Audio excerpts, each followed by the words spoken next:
बिस्मिल्लाहिर्रहमानिर्रहीम। तो मैंने आप लोगों को होमवर्क दिया था L6 का, जंबो इलेक्ट्रॉनिक्स। जी, क्या पोजीशन है? रिकंसाइल हुआ? बैलेंस हुआ? रिकंसाइल नहीं, मैं दूसरी क्लास में अपनी बैंक रिकंसिलिएशंस करा रही हूँ, तो बस मेरे जुबान पे वही चढ़ा हुआ है, रिकंसाइल करना, ये सब कुछ। तो L6 काफी अच्छा सवाल था ये। क्वार्टरली वाला बता दूं? ठीक है। क्वार्टरली वाले पॉइंट क्या कह रहा है, मैं भी आपके सामने सोल्यूशन डिस्प्ले कर दूंगी, तो आप अपना चेक कर लीजिएगा, कंपेयर कर लीजिएगा। इसमें जो चीज डिस्कशन वाली होगी, नेट प्रॉफिट 39460, लेट्स चेक। तो ये तो L5 का था और ये रहा आपके सामने L6। ठीक है, एक सेकेंड मोशन में आपको बताती हूँ। नहीं, नेट प्रॉफिट आ रहा है 26860। इसको देख लेते हैं, डिस्कस कर लेते हैं, ठीक है।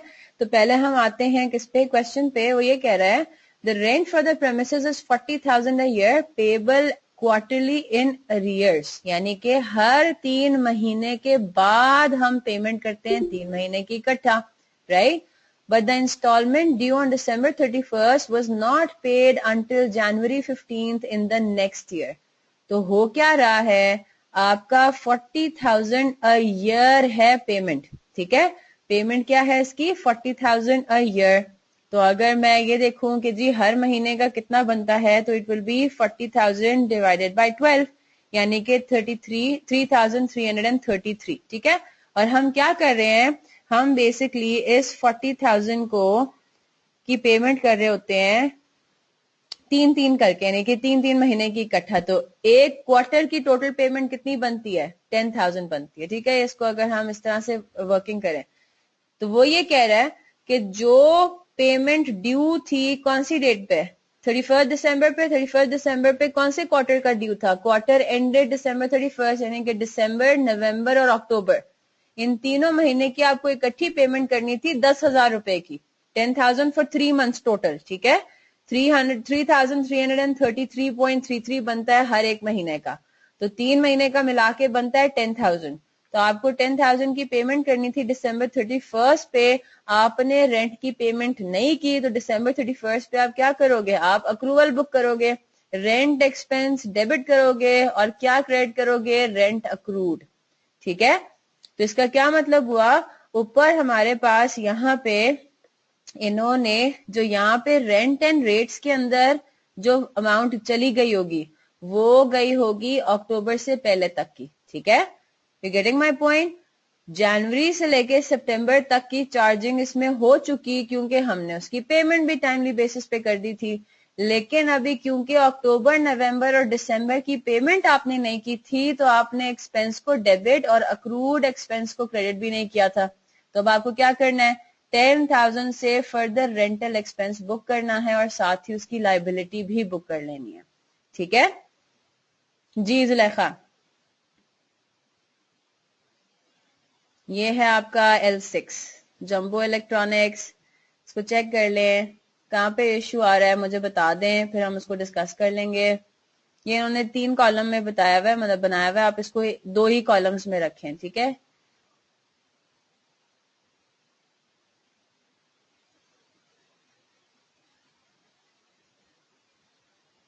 हाँ जी।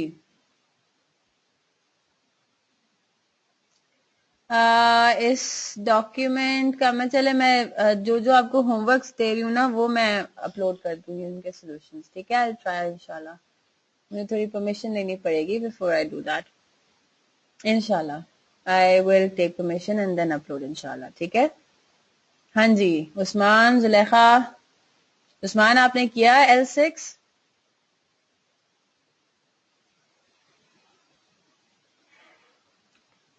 क्या करना है डिस्कस इसको? Do we need to discuss L6? जी बेटा।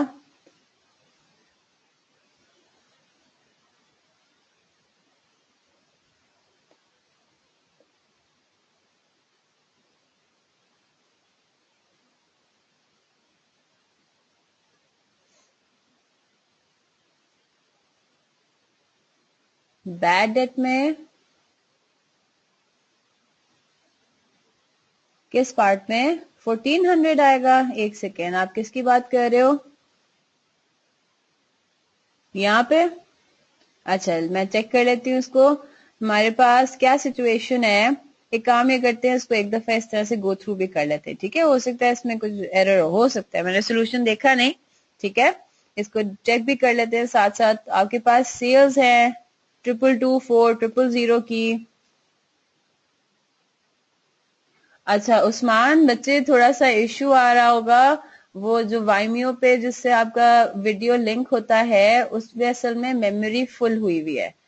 तो मैंने अब्दुल्ला से बात पूछी थी, तो वो ये कह रहे थे कि आहिस्ता आहिस्ता करके जो है वो मेमोरी खत्म, मतलब उसको फ्री करते जा रहे हैं, स्पेस फारिग करते जा रहे हैं, तो आहिस्ता आहिस्ता से वीडियोस इंशाल्लाह अपलोड होती रहेंगी, ठीक है? तो चलो सही है, आपने अगर ये नहीं किया तो इसको फिर आप कर लेना L6 को, ठीक है? और कोशिश ये करो कि फिर क्लासेस जो है वो आप ज्वाइन करो, सही है? चलें जी।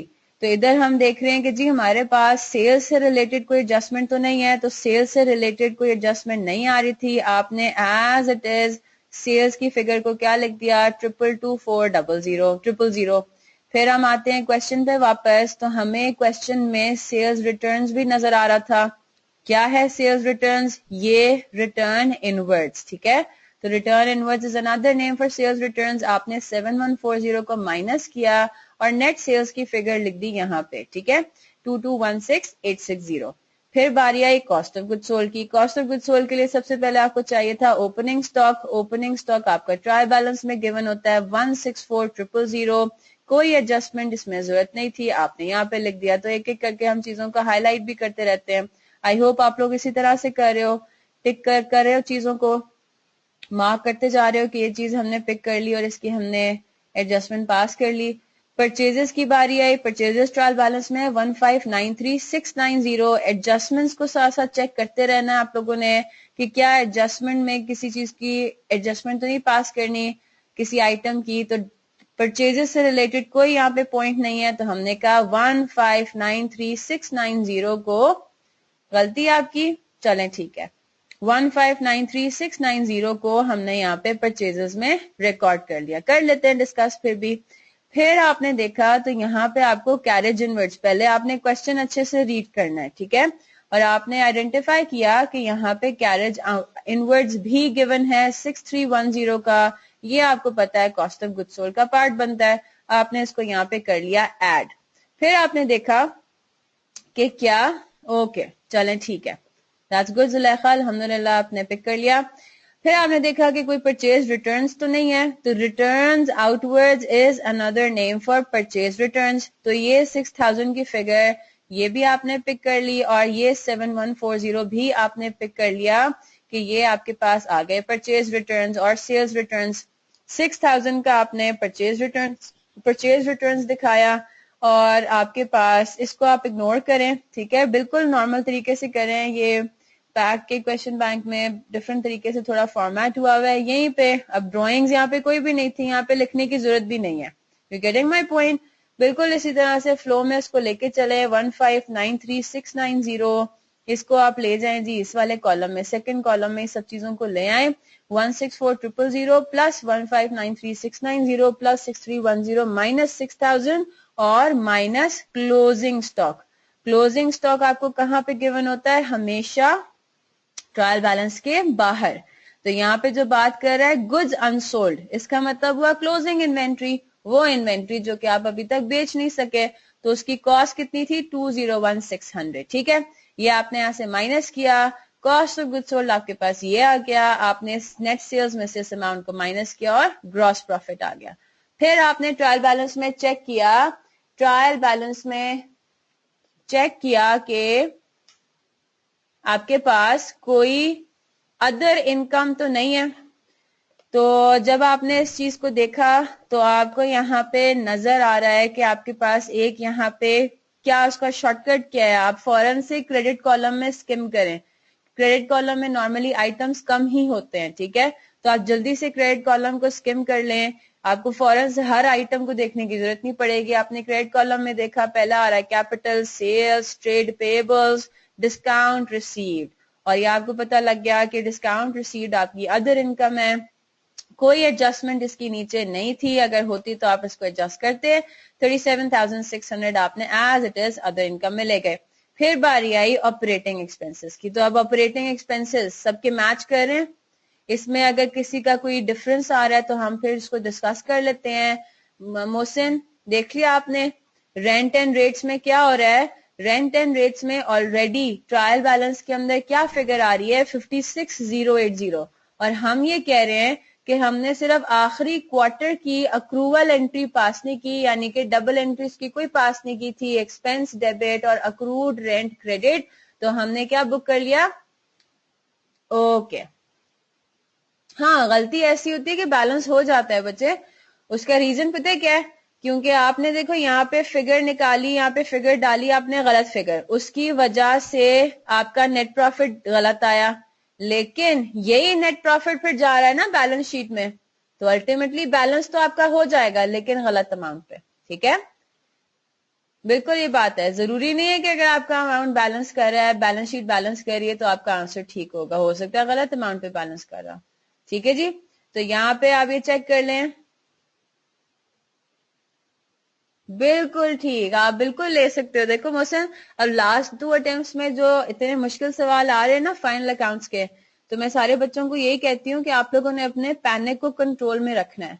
आपने अगर आपको कोई पूरे सवाल में अगर आपको एक पार्ट गलत मुश्किल लग रहा है, ठीक है, एक पार्ट समझ ही नहीं आ रहा कि वो क्या चीज है, तो उसकी वजह से आपने बाकी पार्ट्स पे असर नहीं होने देना। आपको इतनी बात का अंदाजा हो गया कि फाइनल अकाउंट्स में हर चीज तो इंटर रिलेटेड नहीं है ना, चीजें इंडिपेंडेंट भी होती हैं। तो अगर आपके पास सिर्फ एक आइटम, एक एडजस्टिंग आइटम थोड़ा अजीब सा लग रहा है, थोड़ा गड़बड़ लग रहा है, थोड़ा टेक्निकल सा लग रहा है, ट्विस्टेड सा लग रहा है, तो you have to make sure कि you attempt the rest of the question perfectly fine, right. उसकी वजह से बाकी चीजों पे फर्क नहीं पड़ना चाहिए। तो मार्क्स आपका है ये न्यूमेरिकल का, यही तो अच्छी बात होती है न्यूमेरिकल पेपर का, कि अगर आप अपने नर्व्स पे काबू रखा, अगर आपने अपने क्या कहते हैं जो टेंशन है और अपना पैनिक है उस पर कंट्रोल रखा, तो अगर आपका एक या दो चीजें गलत भी हो जाती हैं तो बाकी चीज जो आपने ठीक काम किया उसके तो आपको मार्क्स मिलेंगे। इसीलिए मैं आपको कहती हूँ वर्किंग्स भी जरूर दिखाएं, कि हो सकता है आपका आंसर गलत हो लेकिन हो सकता है आपने एक दो स्टेप ठीक कर लियो, तो उसके आपको मार्क्स मिल जाएंगे। सही है, तो इसको देख लें। अगर तो जरूरत है डिस्कशन की तो फिर हम करेंगे, वरना नहीं। बैड एंड डाउटफुल डेट्स का थोड़ा सा टेक्निकल था टॉपिक, इंशाल्लाह। बैड एंड डाउटफुल डेट का थोड़ा सा टेक्निकल इसमें पॉइंट था, और वो क्या था कि आपको तो पहले क्या करना था, after examination of receivables account it was decided to write off a bad debt of 12,000। तो आपको एक ऑलरेडी बैड डेट एक्सपेंस की फिगर नजर आ रही है ट्रायल बैलेंस के अंदर, कि हो सकता है इन्होंने कुछ bad debt right of already कर दिया हो, लेकिन आपको अब further bad debt right of कितने का करना है? 12,000 से। तो आपका bad debt expense further increase करेगा, डेबिट होगा। और फिर आपको वो कह रहा है make specific allowance in the accounts for the following doubtful debts, ₹5,000 from Waqar corporation and ₹3,000 from Cheema brothers. तो यहाँ पे ये फिगर्स किस चीज की हैं? डेट्स की फिगर्स हैं, है ना। यानी कि आपको वकार कॉर्पोरेशन से रिसीवेबल कितना था? 5,000, और वो कह रहे हैं कि आप पूरे 5,000 को अलाउंस में ले जाओ, यानी कि 100% डाउटफुल है ना इन दोनों सिनेरियोज में। वकार कॉर्पोरेशन और चीमा ब्रदर्स से जितना उनसे रिसीवेबल है वही उनसे डाउटफुल भी है, यानी कि 100% प्रोविजन बुक करना है। You getting my point. और यहाँ पे आपको नजर आ रहा है कि अलाउंस फॉर डाउटफुल डेट्स का ओपनिंग बैलेंस है। तो इसका क्या मतलब हुआ? इसका मतलब ये हुआ कि हमें थोड़ी सी करनी पड़ेगी कैलकुलेशन। सबसे पहले तो हमने क्या काम करना है? सबसे पहले तो हमने अपने रिसीवेबल्स में से चीजों को फिक्स करना है। क्या करना है? 2,90,000 आपका ट्रेड रिसीवेबल्स था, जिसमें से सबसे पहले तो आपको 12,000 का अमाउंट राइट ऑफ करना है। तो आपके पास एडजस्टेड बैलेंस क्या हो जाएगा डेटर्स का? आप ये कहोगे 2,90,000 अनएडजस्टेड था, 12,000 उसमें से राइट ऑफ करेंगे तो कितना बचेगा? 2,90,000 माइनस 12,000, ये बचेगा 2,78,000, है ना। अब 2,78,000 को आपने क्या करना है? जिस तरह से मैं आपको करती थी कि अब आपने इस फिगर को डिवाइड करना है दो पार्ट्स में, एक होगा स्पेशल डेटर्स और दूसरा होगा जनरल डेटर्स। ठीक है, ये काम किया आपने। अब स्पेशल डेटर्स में डेट की फिगर कितनी है, इत्तेफाक से जितनी डेट की फिगर है,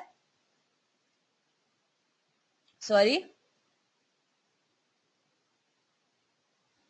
ओके डिसऑनर्ड भी है, ठीक है, 10,000 का डिसऑनर्ड भी है, सही है।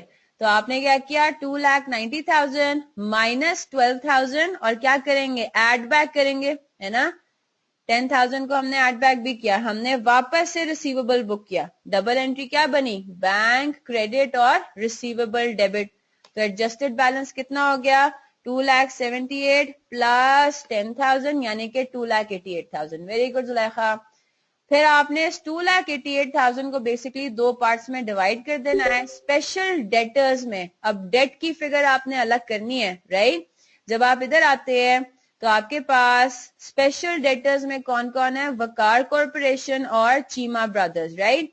तो आपने क्या किया, वकार ब्रदर्स और चीमा कॉरपोरेशन का सबसे पहले क्या करना है, आपने डेट की फिगर्स को अलग करना है, ठीक है, कोई बात नहीं जवाब। तो आपने 5,000 और 3,000 इसको पहले अलग किया। आपने कहा कि जब ये काम करेंगे तो हमारे पास क्या सिचुएशन होगा, 5,000 और 3,000 हो गए स्पेशल डेटर्स, तो जनरल डेटर्स कितने बचेंगे, 2,88,000 में से 8,000 तो हो गए स्पेशल डेटर्स, राइट। 8,000 कैसे आए, 5,000 प्लस 3,000, तो बच कितने गए, 2,80,000, है ना। 2,80,000 ये बच गए आपके, ये आपका हो गया जनरल डेटर्स। और अब आपने कहना है कि अब बारी आएगी किस चीज की, अब बारी आएगी प्रोविजंस की। जब हम बात करेंगे स्पेशल डेटर्स की प्रोविजन के, तो दोनों के ऊपर क्या रेट अप्लाई हो रहा है, किस्म का 100%, है ना। दोनों पे 100% लग रहा है। वो कह रहे हैं वकार ब्रदर्स का भी जितना रिसीवेबल है वो ही डाउटफुल है, और चीमा ब्रदर्स का भी जितना रिसीवेबल है वो पूरा का पूरा डाउटफुल है। तो हम सिंपली क्या करेंगे, 8,000 पे 100% लगाएंगे, तो प्रोविजन इन रुपीस कितना आ जाएगा, वही 8,000 रुपीज। फिर इधर आते हैं जनरल डेटर्स के लिए, वो कह रहा है कि 5% आपने प्रोविजन बुक करना है, तो हम क्या करेंगे, 2,80,000 मल्टीप्लाई बाय 5%, आंसर आएगा 14,000। तो टोटल प्रोविजन आपका कितना होगा, प्रोविजन का कैरेट डाउन वो होगा 22,000, ठीक है। ये आपका आ गया प्रोविजन का कैरेट डाउन। आपके प्रोविजन का ब्रॉड डाउन कितना था, प्रोविजन का ब्रॉड डाउन था 8,000। तो कितना आ रहा है इंक्रीज, इंक्रीज इन प्रोविजन कितने से हो रहा है, प्रोविजन का ब्रॉड डाउन आपके पास था 8,000, प्रोविजन का कैरेट डाउन है 22,000। तो ये सिनेरियो है आपका इंक्रीज इन प्रोविजन का, 14,000 से हमारे पास हो रहा है इंक्रीज इन प्रोविजन। तो अब आपके पास further bad and doubtful debts के एक्सपेंस के अंदर क्या फिगर्स ऐड हो रही हैं, 30,400 ऑलरेडी रिकॉर्डेड था बैड डेट एक्सपेंस, 12,000 का आपने राइट ऑफ कर दिया फर्दर, और 14,000 से आपके पास क्या हो रहा है, इंक्रीज इन प्रोविजन हो रहा है। तो जब ये काम हम करते हैं 30,400 plus 12,000 plus 14,000 is the increase in provision, ठीक है। जुलेखा, मोहसिन, उस्मान, जवाद, क्लियर है, ठीक है जी, चलें, वेरी गुड। अब यहाँ पे क्या किया हमने, अब हमने यहाँ पे बाकी सारे अक्रूवल्स रिकॉर्ड किए, राइट। तो मैं सिर्फ इस बात को फोकस करना चाह रही हूँ आप लोगों का, जिस तरह आपने यहाँ पे रेंट पर आए, अब रेंट पे आपने कहा 10,000 से हमने एक्सपेंस को किया डेबिट, तो याद रखिएगा 10,000 से स्टेटमेंट ऑफ फाइनेंशियल पोजीशन में आपने लाइबिलिटीज को भी क्रेडिट करना है। अक्रूड एक्सपेंसेस देखें यहाँ पे 10,000 से क्रेडिट होता हुआ नजर आ रहा है, ठीक है।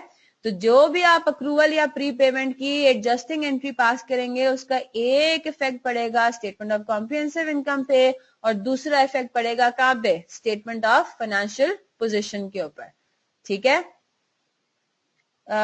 परचेजेस कैरेज इनवर्ड में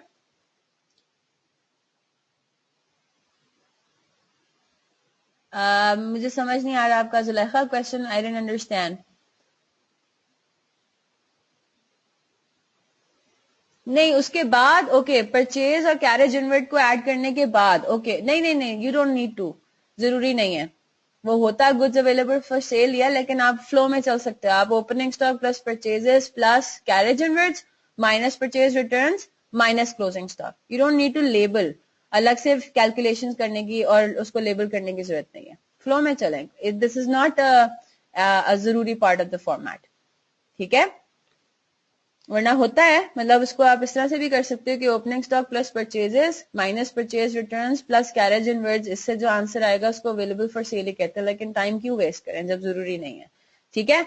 चलें जी, तो अपना ये देख लीजिए balance sheet, statement of financial position check कर लें।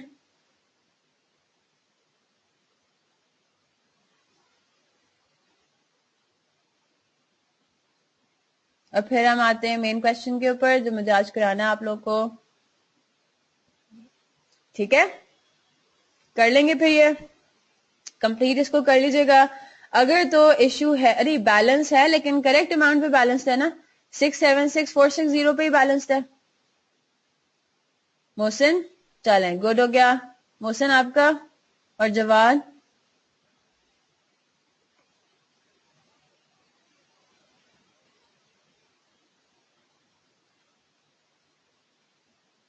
चलें जी। अब मुझे जरा एक बात ही कंफर्म कर दें, हम लोगों ने L12 कर लिया था क्वेश्चन क्लास में, ये कमीशन वाली बात।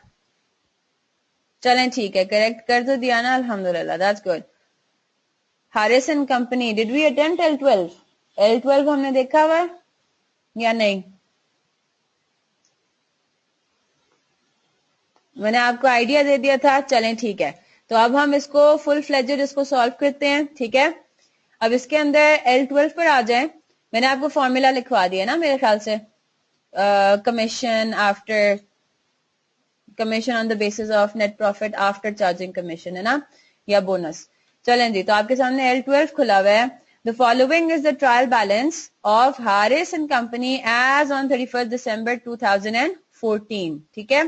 तो आपको अगेन बिल्कुल उसी तरीके से पूरा एक ट्रायल बैलेंस दिया हुआ है, कैपिटल है, फर्नीचर है, ऑफिस इक्विपमेंट है, ठीक है। अब हम आहिस्ता आहिस्ता करके थोड़ा सा क्या कह सकते हैं, मच्योर तरीके से अब हम ट्रायल बैलेंस को देखेंगे और ट्रायल बैलेंस को समझने की कोशिश करेंगे, ठीक है। कि हम लोग अदर एडजस्टमेंट्स पे आने से पहले ही समझ लें कि क्या काम हुआ हुआ है, क्या काम नहीं हुआ हुआ है ना। हम लोग आहिस्ता आहिस्ता से ये भी तो सीखे ना, ताकि हमारा खुद दिमाग थोड़ा सा खुले और हमें थोड़ा फिर एडजस्टमेंट्स की और समझ में आए, अदर इंफॉर्मेशन की और समझ में आए कि अच्छा ठीक है, ये इसलिए कह रहा है क्योंकि ये चीज नहीं हुई हुई थी या होनी है। जी जी जुलेखा।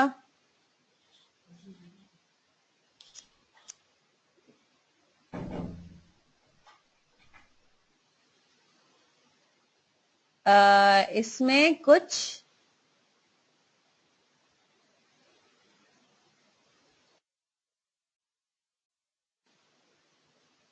कटवाया है,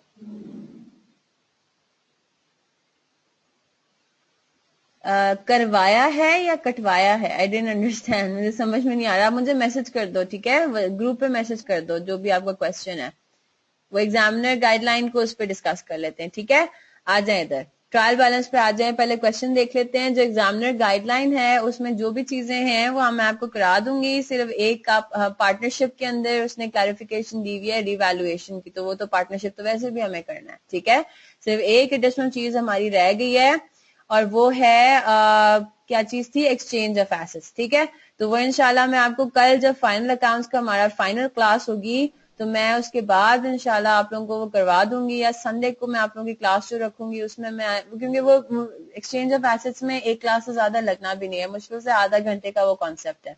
डिस्पोजल आपको आता है, एक्सचेंज ऑफ एसेट्स भी बहुत इंटरेस्टिंग सा वैसे कॉन्सेप्ट है बाय द वे, तो उसकी भी मैं छोटी छोटी 2-3 एग्जांपल्स आपको करा दूंगी, कॉन्सेप्ट समझाने में कोई टाइम नहीं लगेगा इंशाल्लाह।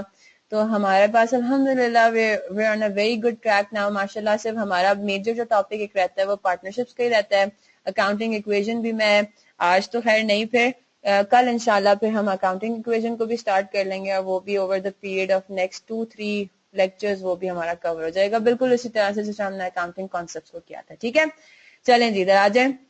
अब आपको कैपिटल नजर आ रहा है, फर्नीचर नजर आ रहा है, ऑफिस इक्विपमेंट है, फिर परचेजेस है, डेटर्स है। अब इंटरेस्ट लिखा हुआ है सिर्फ, ये इंटरेस्ट इनकम भी हो सकता है, इंटरेस्ट एक्सपेंस भी हो सकता है। तो इसको जरा चेक करें, ये इंटरेस्ट आपको नजर आ रहा है क्रेडिट कॉलम में, यानी कि ये क्या चीज है, इंटरेस्ट इनकम। बिल्कुल उसी तरह से जिसमें हमने एक वो डिस्काउंट वाला क्वेश्चन देखा था ना, कि जिसमें सिर्फ डिस्काउंट लिखा हुआ था, अब वो डिस्काउंट अलाउड है या डिस्काउंट रिसीव्ड है, वो हमें पता लगता है कि वो फिगर डेबिट कॉलम में लिखी हुई है या क्रेडिट कॉलम में। ठीक है, फिर आपके सामने सैलरीज एंड वेजेस है, सेल्स है, परचेज रिटर्न है, रेंट है, सेल्स रिटर्न्स है, फिर आपके पास बैड डेट्स एक्सपेंस है, creditors, drawings, provision for doubtful dates. अब ये बात नहीं लिखी हुई कि ये प्रोविजन फॉर डाउटफुल डेट्स क्या ये ओपनिंग बैलेंस है या ये क्लोजिंग बैलेंस है, तो वो हमें नॉर्मली क्वेश्चन में एडजस्टमेंट में जाके, हमें अदर इंफॉर्मेशन में जाके पता लगता है कि क्या इसने ये प्रोविजन कैलकुलेशन इसने की हुई है या नहीं की हुई। अब यहाँ पे जो बैड डेट्स की फिगर है, ये तो सिर्फ बैड डेट्स रिटर्न ऑफ भी हो सकते हैं, जरूरी नहीं है कि इसमें इंक्रीज या डिक्रीज इन प्रोविजन का इम्पैक्ट भी किया। Are you getting my point, है ना? तो हो सकता है इन्होंने फॉर द ईयर का इंक्रीज या डिक्रीज इन प्रोविजन कैलकुलेट ही ना किया हो। तो अगर जो उन्होंने कैलकुलेट नहीं किया हुआ, अगर उन्होंने उसकी एंट्री पास नहीं की हुई, तो ये प्रोविजन फॉर डाउटफुल डेट्स होगा ओपनिंग बैलेंस। ठीक है, अच्छा फिर हम आते हैं नीचे, प्रिंटिंग एंड स्टेशनरी है, बैंक लोन नजर आ रहा है 1 लाख रुपए का, insurance expense, opening stock, office expenses, bank. और अब ये देखें यहाँ पे क्या सिचुएशन है, provision for depreciation furniture and provision for depreciation office equipment. तो हम लोगों ने फर्नीचर और ऑफिस इक्विपमेंट के आइटम्स ऊपर भी तो पढ़े, ये दोनों, तो फिर ये दोनों क्या हुए, इसका मतलब ये हुआ कि अब ये फर्नीचर का अकाउंट मेंटेन कर रहा है कॉस्ट का अलग और अक्यूमुलेटेड डेप्रिसिएशन का अलग। तो ये फिगर क्या हो गई, फिर ये हो गई फर्नीचर की कॉस्ट, ये हो गई ऑफिस इक्विपमेंट की cost. You getting my point? तो इसका मतलब ये हुआ कि ऊपर आइटम्स 2 और 3 क्या चीज है, नॉन करंट एसेट्स के कॉस्ट हैं, और नीचे आइटम्स 22 एंड 23 क्या है, नॉन करंट एसेट्स की, बिल्कुल ठीक, provision for depreciation. Two account method follow करें। अब इसमें भी हमें इस बात का ख्याल रखना है। अब जरा देखें, ट्रायल बैलेंस खत्म हो गया, बिल्कुल खत्म हो गया। क्या ट्रायल बैलेंस में इन्होंने डेप्रिसिएशन एक्सपेंस कैलकुलेट किया हुआ है, नजर आ रहा है हमें?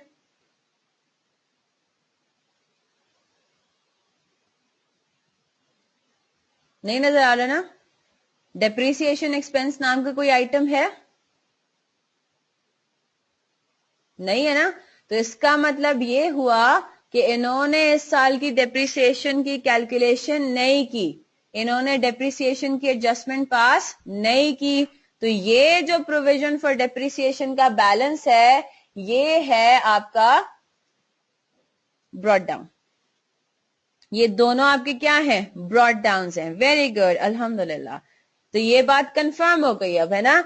ये बात हमारी कंफर्म हो गई कि डेप्रिसिएशन एक्सपेंस कैलकुलेट नहीं किया हुआ, उसकी डबल एंट्री पास नहीं की हुई, तो इसका मतलब है कि ये प्रोविजन फॉर डेप्रिसिएशन का है ओपनिंग बैलेंस। जी उस्मान और जवाद, समझ आ रही है बात?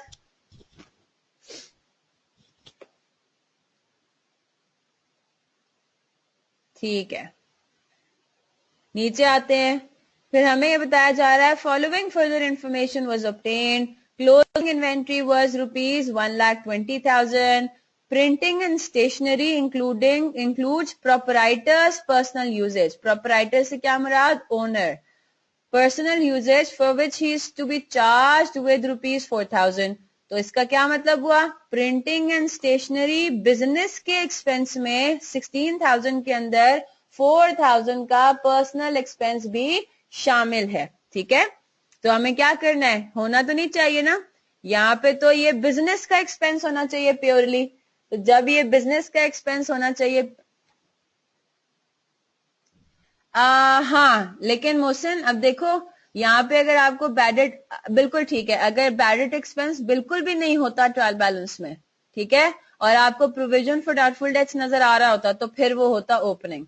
लेकिन अब यहाँ पे हो सकता है हो, यहाँ पे बैडेड्स की फिगर नजर आ रही है ना, तो हो सकता है कि इसने इंक्रीज, या आपको पता है बैडेड्स एक्सपेंस के अंदर 3 आइटम्स का मिलके जाता है impact, bad debt write off, increase decrease in provision और बैडेड रिकवर्ड, राइट? तो हो सकता है कि इसमें उन्होंने क्लोजिंग बैलेंस निकाला प्रोविजन का। वो अभी हम देखेंगे, अदर इंफॉर्मेशन से हमें पता लगेगा, ठीक है। ठीक है, तो उसके बाद अब यहाँ पर आते हैं, अब हम कहाँ पर हैं, हम नीचे आ गए थे। तो हमने ये कहा कि जी प्रिंटिंग एंड स्टेशनरी एक्सपेंस के अंदर प्रोपराइटर का अपना जो पर्सनल यूजेज के लिए उसने प्रिंटिंग एंड स्टेशनरी के आइटम्स उसने कंज्यूम किए हैं वो तो नहीं आने चाहिए। तो हमें क्या करना है, प्रिंटिंग एंड स्टेशनरी एक्सपेंस में से 4000 को कर देना है क्रेडिट और डेबिट कहाँ कर देना है, ड्रॉइंग्स में, ठीक है। फिर आपको नजर आ रहा है bank loan bears interest at 12% per annum. अब जरा ऊपर आए, ट्रायल बैलेंस में आपको इंटरेस्ट एक्सपेंस नाम की कोई चीज नजर आ रही थी, जरा देखें।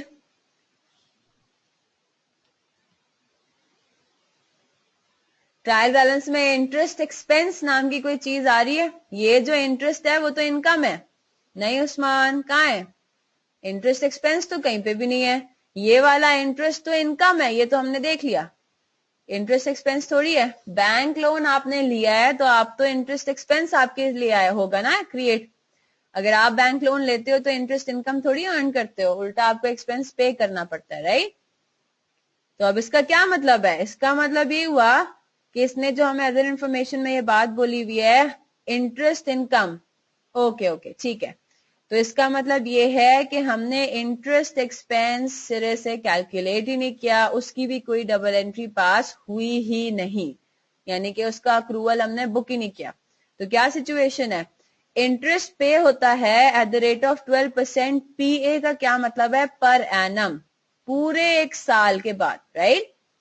यानी कि 12 महीने आपने लोन इस्तेमाल किया, लोन को बेनिफिट एंजॉय किया और उसके ऊपर 12% पर एनम के हिसाब से इंटरेस्ट एक्सपेंस आपका अक्रू होता जा रहा है।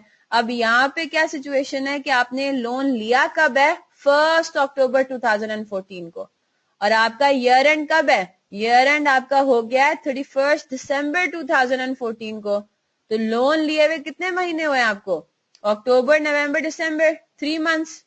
तो यानी कि 3 महीने का इंटरेस्ट जो है वो आपका अक्रू होगा। किस तरह से, डबल एंट्री क्या पास होगी, बैंक लोन आपका है टोटल 1 लाख का, अगर तो ये पूरा साल होता, पूरे 12 महीने गुजर चुके होते, तो हम कितने का एक्सपेंस बुक करते, 1 लाख का 12%। लेकिन अभी 12 महीने में से सिर्फ गुजरे कितने महीने, 3 महीने। क्या करेंगे, 1 लाख इंटू 12% इंटू 3/12, ठीक है। इस अमाउंट से हम डबल एंट्री क्या पास करेंगे, interest expense debit, interest payable credit accrue करना है, ठीक है। क्योंकि अभी तक ये डबल एंट्री पास ही नहीं हुई, हमें इंटरेस्ट एक्सपेंस रिकॉर्डेड नजर ही नहीं आ रहा। You getting my point. फिर आगे बात आती है, the business manager is entitled to a commission of 10% of net profit after charging his commission. अब ये वही वाली बात आ गई, ट्विस्टेड सी बात है। What came before, the chicken और द एग, राइट। तो पहले हमें net profit after charging his commission की अमाउंट पता लगेगी रुपीज में, तो ही हम 10% लगा सकते हैं। लेकिन मसला क्या है, जब तक कमीशन का अमाउंट नहीं पता लगेगा रुपीज में, तो हम ये भी नहीं कैलकुलेट कर सकते। तो ये दोनों चीजें क्या हो रही हैं, एक दूसरे पे डिपेंडेंट है। हमें अगर एक फिगर नहीं पता तो हम दूसरी फिगर नहीं निकाल सकते, ठीक है, फंस गए। तो अब उसके लिए क्या करना है, जो मैंने आपको फॉर्मूला बताया है कमीशन का या बोनस का, कि अगर कमीशन या बोनस जो है वो डिपेंड करता है on net profit after charging commission या बोनस, तो उसमें हमें क्या काम करना है। वो कॉन्सेप्ट सबको क्लियर हो गया?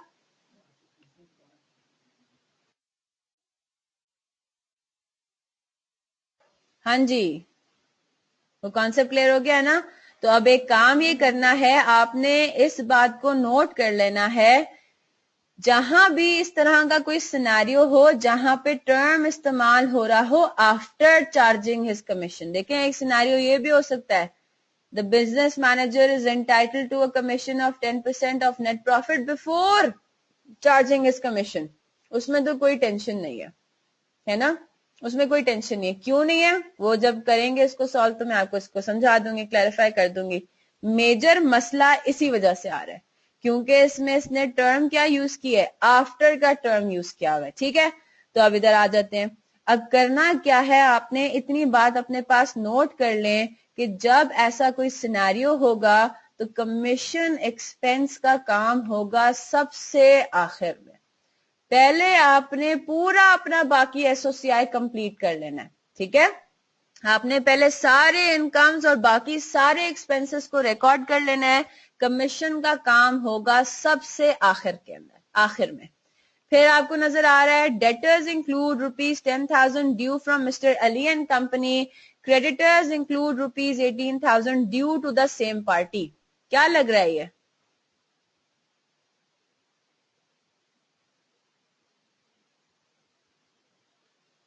हाँ जी, कॉन्ट्रा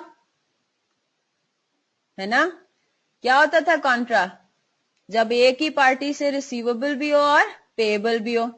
तो ड्यू फ्रॉम मिस्टर अली कितना है? 10,000। ड्यू टू मिस्टर अली कितना है? 18,000। कितने से कॉन्ट्रा एंट्री पास करेंगे? लोअर ऑफ द टू से। तो अभी हमें क्या करना है, ये फिगर अभी भी डेटर्स में शामिल है। वेरी गुड, ये फिगर अभी भी डेटर्स में शामिल है। हमें क्या करना है, इसको डेटर्स से ऑब्वियसली सेट ऑफ करना है ना, निकालना है, कॉन्ट्रा करना है। तो हमें क्या पता कि हमने एक कॉन्ट्रा की एंट्री अभी पास की है या नहीं की, क्योंकि लिखा हुआ है डेटर्स स्टिल इंक्लूड, ठीक है। तो अब आप क्या करोगे, मिस्टर अली एंड कंपनी का lower of the two figure से, लोअर ऑफ द टू से हमें क्या करना है, डेटर्स को करना है क्रेडिट, क्रेडिटर्स को करना है डेबिट, ठीक है। फिर वो कह रहा है कि डेटर्स में फर्दर बैड डेट्स जो थे आपको अकाउंट फॉर करने हैं 10,000 के, यानी कि अब ये राइट ऑफ करने हैं। और फिर आपको वो कह रहा है allowance for doubtful debts is to be increased by 2% of net outstanding debtors. क्या मतलब हुआ? इसका मतलब ये हुआ कि प्रोविजन, अभी वो कह रहा है कि जितना पुराना रेट था ना उससे 2% बढ़ा देना है। अब यहां पे जरा देखें, क्या इन्होंने हमें पुराना रेट दिया हुआ है? नहीं दिया हुआ ना, कहीं पे भी नहीं लिखा हुआ है कि पुराना रेट क्या था। ट्रायल बैलेंस में भी नहीं है। लेकिन एक तरीका है पुराना रेट निकालने का। क्या तरीका है? प्रोविजन फॉर डाउटफुल डेट्स कितना आ रहा है? 12,000। डेटर्स की फिगर कितनी है? 4 लाख। तो अगर मैं आपसे ये बोलूं कि पुरानी फिगर्स को जरा यूज करते हुए रेट बताएं कि क्या रेट है प्रोविजन का, तो आप निकालेंगे 12,000 डिवाइडेड बाय 4 लाख इंटू 100। तो आंसर आपका आएगा 3%, ठीक है। एक काम ये करें, प्रोविजन का और कमीशन का, इन दोनों पॉइंट्स के अलावा क्वेश्चन सबके पास मौजूद है L12, जरा इसको करना शुरू करें। इसमें और भी आपके पास एडजस्टमेंट्स हैं, डेप्रिसिएशन भी है, इंश्योरेंस एक्सपेंस का भी सिचुएशन है, और ये सैलरी से रिलेटेड भी चीजें हैं। इसको जरा अटेम्प्ट करना शुरू करें और जल्दी से करें। 850 हो रहे हैं, 9-5 पे मैं आप लोगों से अपडेट लूंगी कि कितना हुआ। बाकी सब बहुत आसान है, सिर्फ आपने एक एक करके चीजों को डालना है। जल्दी से सॉल्व करें। हम अभी प्रैक्टिस इस बात की भी करेंगे कि हमारा within time final accounts का क्वेश्चन होना चाहिए। 20 मार्क्स के सवाल है, this should not take more than 40 minutes, और आधे से ज्यादा हम डिस्कस भी कर चुके हैं। सबके पास ये डॉक्यूमेंट मौजूद है? करते हैं इसको अटेम्प्ट। अभी 10 बजे तक इंशाल्लाह क्लास होगी, इसको अटेम्प्ट करें। आपको मैं 15 मिनट दे रही हूँ, 15 मिनट में एसओसीआई एटलीस्ट मटेरियल आपका हो जाना चाहिए, ठीक है। प्रॉपरली तरीके से करना है, बिल्कुल प्रेजेंटेशन को सामने रखते हुए। When your time starts now, ठीक है। करें आराम से, बिल्कुल अपलोडेड है, वहां से आप डाउनलोड कर लें जल्दी से और शुरू हो जाएं L12 पे। चलें जी, तो मैं, ठीक है, सही है, आप कर लें। मैं आपके सामने स्टेटमेंट ऑफ कॉम्प्रिहेंसिव इनकम बनाती जा रही हूँ, ठीक है। तो जो चीज आपका वर्थ डिस्कसिंग होगा, समथिंग जिसमें आप लोगों को समझ में नहीं आएगी, तो वो हम इंशाल्लाह डिस्कस कर लेंगे। बाकी आप ये कंफर्म करते रहिएगा फिर, ठीक है।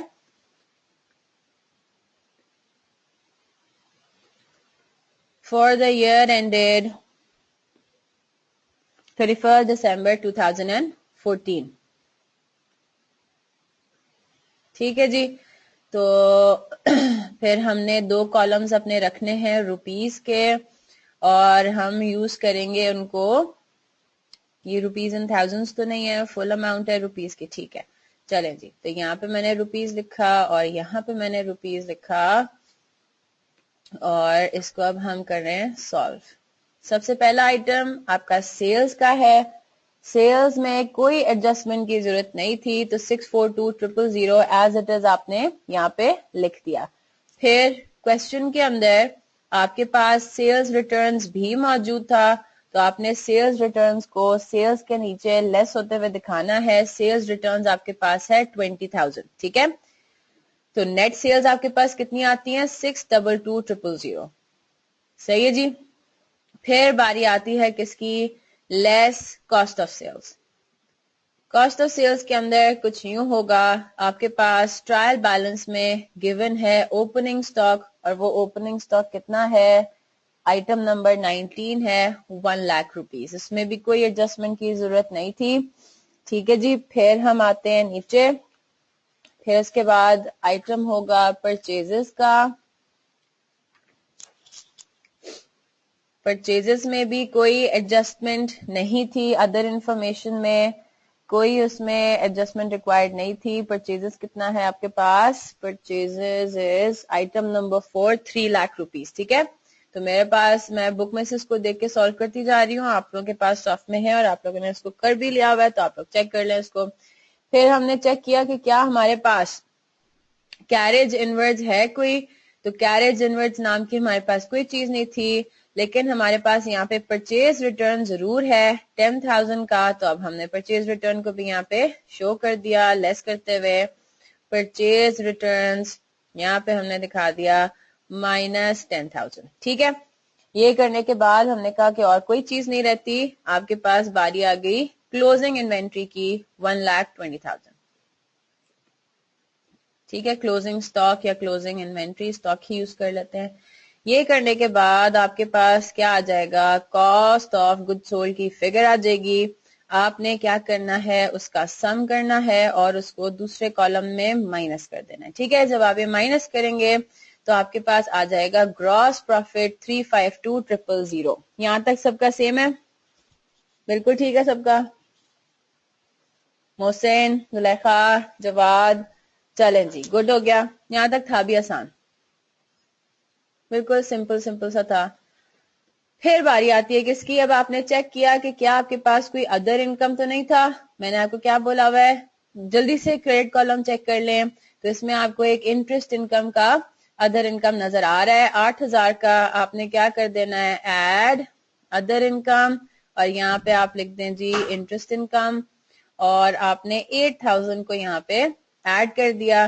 फिर बारी आई किसकी? लेस अदर ऑपरेटिंग एक्सपेंसेस, ठीक है। अच्छा बेहतर ये है कि जिस तरह मैं यहाँ पे एक एक लाइन छोड़ रही हूँ ना, बेहतर ये है कि आप जिस तरह ग्रॉस प्रॉफिट के नीचे एक लाइन छोड़ दें, फिर अदर इनकम लिखें, फिर एक लाइन छोड़ें और फिर अदर ऑपरेटिंग एक्सपेंसेस लिखें, ठीक है। बच्चे ड्राइंग्स आपका इनकम या एक्सपेंस थोड़ी होता है, ड्राइंग्स आपका इधर आता है स्टेटमेंट ऑफ कॉम्प्रिहेंसिव इनकम में, नहीं तो है ना, वो तो आपका स्टेटमेंट ऑफ फाइनेंशियल पोजीशन का पार्ट है, वो तो इक्विटी में जाता है। अदर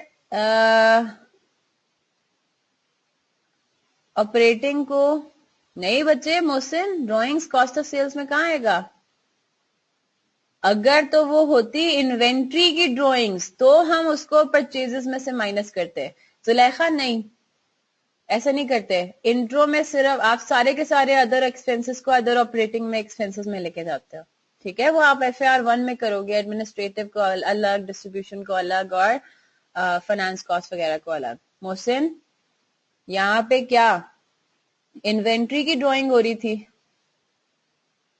ये बताया तो है, प्रिंटिंग एंड स्टेशनरी था, सही है। प्रिंटिंग एंड स्टेशनरी, उसमें उसने स्टेशनरी को इस्तेमाल किया है, प्रिंटिंग के आइटम्स को पर्सनल यूजेज के लिए यूज किया है। आप अपनी तरफ से थोड़ी अज्यूम कर सकते हो कि जी ये इन्वेंट्री की ड्राइंग्स थी। अगर तो इन्वेंट्री की ड्राइंग्स होती तो हम परचेजेस से माइनस करते। बच्चे ये भी ड्राइंग्स कुछ कुछ भी हो सकती है, अब आपको फर्दर कुछ नहीं करना। ये जो 48,000 की ड्राइंग्स है, इसका आपका कुछ करना थोड़ी है। ड्राइंग्स आपके पास, आप कहाँ लिखते हो? आप तो इक्विटी में लिखते हो। Capital add net profit less net loss less drawings. ये ड्रॉइंग्स आपका कभी भी कॉस्ट ऑफ सेल्स में कहाँ आता है? अगर एडजस्टमेंट्स में ये बात हुई हो कि ओनर ने इन्वेंट्री विड्रॉ की थी, तो हम उसको कॉस्ट ऑफ सेल्स में क्यों लेकर जाते हैं? क्योंकि हमें डबल एंट्री पास करनी होती है। कौन सी डबल एंट्री? ड्रॉइंग्स को हमें करना होता है डेबिट, और क्या क्रेडिट करना होता है? परचेजेस क्रेडिट करना होता है। इस वजह से हम उस पर्टिकुलर आइटम को हम कॉस्ट ऑफ सेल्स में माइनस कर रहे होते हैं, क्योंकि परचेजेस को क्रेडिट करना होता है, परचेजेस को कम करना होता है, परचेजेस में से माइनस करनी होती है वो फिगर। कौन सी? इन्वेंट्री की ड्राइंग कहाँ है? इन्वेंट्री की ड्राइंग कहां पर है?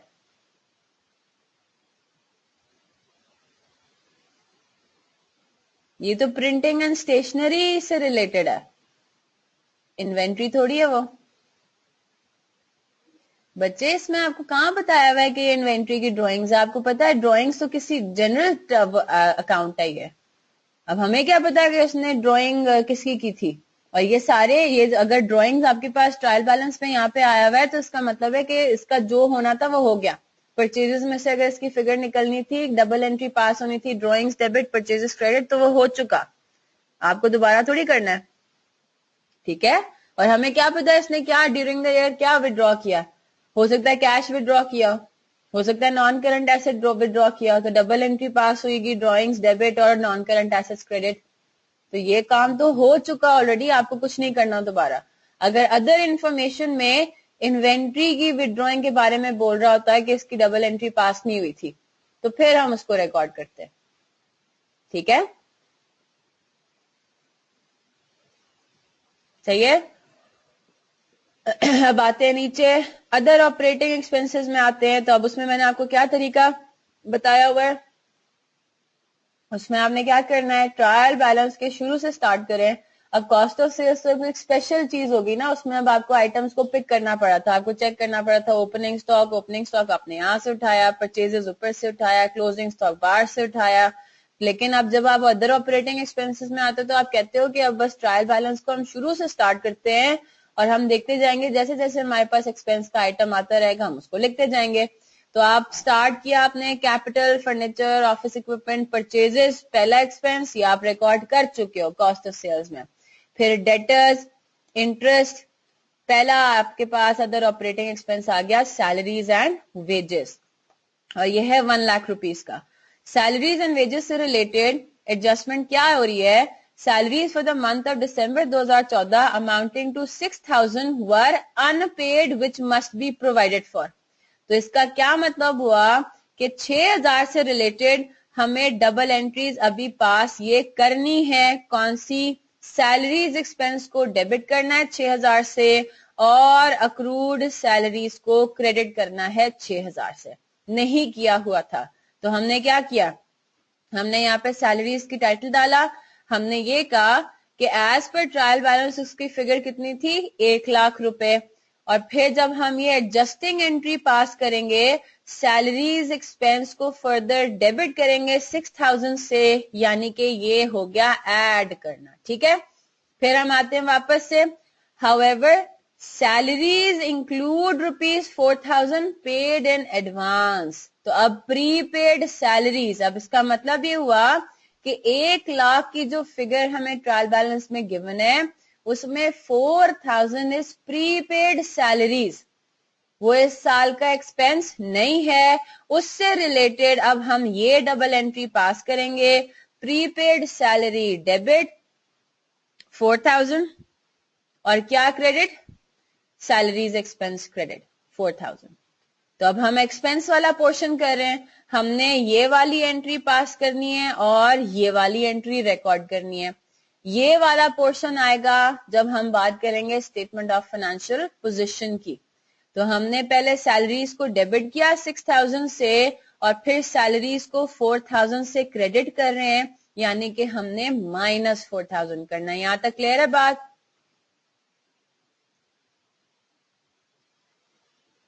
जी, मोहसिन, उस्मान, जुलेखा, जवाद, क्लियर है?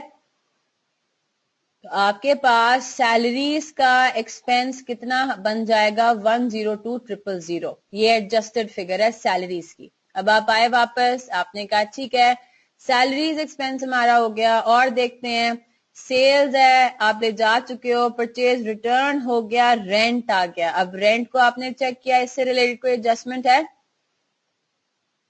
रेंट से रिलेटेड कोई एडजस्टमेंट नहीं है, तो रेंट को आपने क्या करना है एज इट इज 30,000 पे आपने इसको कर देना है record, right? No adjustment required, recorded as it is, ठीक है 30,000। फिर आते हैं वापस सेल्स रिटर्न्स, ये आप कर चुके थे।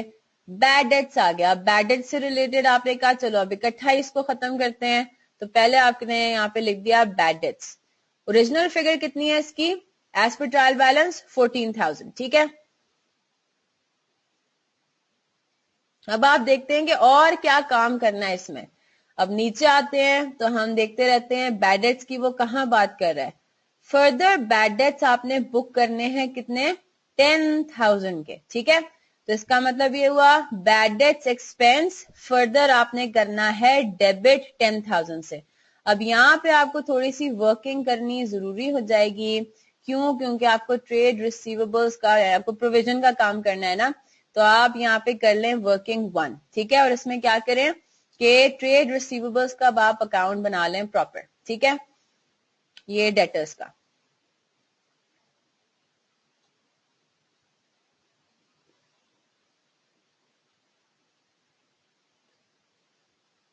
ठीक है जी, ये आपने बना लिया। अब आप इधर आ जाएं। एज पर ट्रायल बैलेंस कितना बैलेंस है, इसको मैं ब्रॉड डाउन कह रही हूं, ठीक है। As per trial balance debtors की फिगर कितनी है अनएडजस्टेड, डेटर्स की फिगर है 4 लाख, ठीक है। आपने इसको यहां लिख दिया, आपने कहा 4 लाख जो है वो उसकी अनएडजस्टेड फिगर है, यहाँ पे आपने लिख दिया। फिर आपने कहा कि अब जरा देखते हैं ये काम हम क्यों कर रहे हैं, डेटर्स की फिगर की एडजस्टमेंट क्यों कर रहे हैं, क्योंकि हमें प्रोविजन का काम करना है, अलाउंस फॉर डाउटफुल डेट्स, ठीक है। तो सबसे पहला काम तो आपने कहा कि कॉन्ट्रा की एंट्री पास करें 10,000 की। फिर ये कॉन्ट्रा की एंट्री पास करने के बाद आपने कहा कि जी एक बैड डेट्स भी तो हमें रिकॉर्ड करना है, वो भी 10,000 का था, है ना। तो 10,000 से डेटर्स हो गया क्रेडिट और बैड डेट एक्सपेंस आपने कर दिया डेबिट, आपने बढ़ा दिया। यहाँ ये क्लिक कर रहा है ना सबको, मैं दोनों टी अकाउंट्स नहीं बना रही, बैड डेट एक्सपेंस का टी अकाउंट बनाने के बजाय मैं यहाँ पे स्टेटमेंट फॉर्म में कर रही हूँ। तो बैड डेट एक्सपेंस को डेबिट करने से क्या मतलब हुआ, बढ़ा देना। यहाँ पे मैंने इसको 10,000 ऐड कर दिया, ठीक है। फिर और कोई चीज है डेटर्स के अकाउंट में, और कोई चीज नहीं रहती। अब हम कहेंगे कि चलो ठीक है, अब हमारे पास एडजस्टेड फिगर कितनी आ जाएगी डेटर्स की, वो आ जाएगी 3,80,000, है ना। कैसे आई, बैलेंसिंग फिगर। आपने इन सबको टोटल किया, 4 लाख डेबिट साइड पे, 4 लाख क्रेडिट साइड पे। ऐड नहीं किया, कहां ऐड नहीं किया, ओके ओके ओके, लेकिन you get it right, add करना है ना, डबल एंट्री पास करनी है ना, बैडेड एक्सपेंस डेबिट करना है अभी। तो बैडेड एक्सपेंस डेबिट किया, डेटर्स का अकाउंट क्रेडिट कर दिया, और अब आपके पास कैरेट डाउन आ गया 3,80,000 का। अब आप आते हैं अलाउंस के ऊपर। वो ये कह रहा है allowance for doubtful debts is to be increased by 2% of net outstanding debtors. सवाल ये आता है कि वो कह रहा है कि आपने 2% से इंक्रीज करना है अलाउंस को। तो पहले हमें ये तो पता चले कि ओरिजिनल रेट था क्या, किस मतलब क्या बेस हम क्या करेंगे। पहले चलो 6% था तो अब हम उसको बुक करेंगे 8% पे, 3% था तो उसको हम अब बुक करेंगे 5% पे। तो आपने ये देखा कि पहले हमें कैसे पता चलेगा कि ओरिजिनल रेट क्या था, हम किस तरह से कैलकुलेट करते हैं अलाउंस फॉर डाउटफुल डेट्स की फिगर। अलाउंस का जो कैरी डाउन होता है वो किस तरह से निकलता है, डेटर्स का carry down multiplied by rate, है ना, यही करते हैं ना नॉर्मल, अगर जनरल अलाउंस हो सिर्फ। अब यहाँ पे क्वेश्चन में जो ट्रायल बैलेंस में आपको दिया हुआ है अलाउंस की फिगर, इसको अगर हम ले लें कैरेट डाउन तो क्या आ जाएगा, अलाउंस का कैरेट डाउन था 12,000 अनएडजस्टेड, डेटर्स का कैरेट डाउन कितना था 4 लाख रुपए, है ना। तो इससे हम मिसिंग इंफॉर्मेशन निकाल सकते हैं, बिल्कुल निकाल सकते हैं। ये आपका इसका कैरेट डाउन था, ओरिजिनल रेट आपको नहीं पता था। जब आपने काम किया 12,000 डिवाइडेड बाय 4 लाख इनटू 100 तो रेट निकल आया 3%।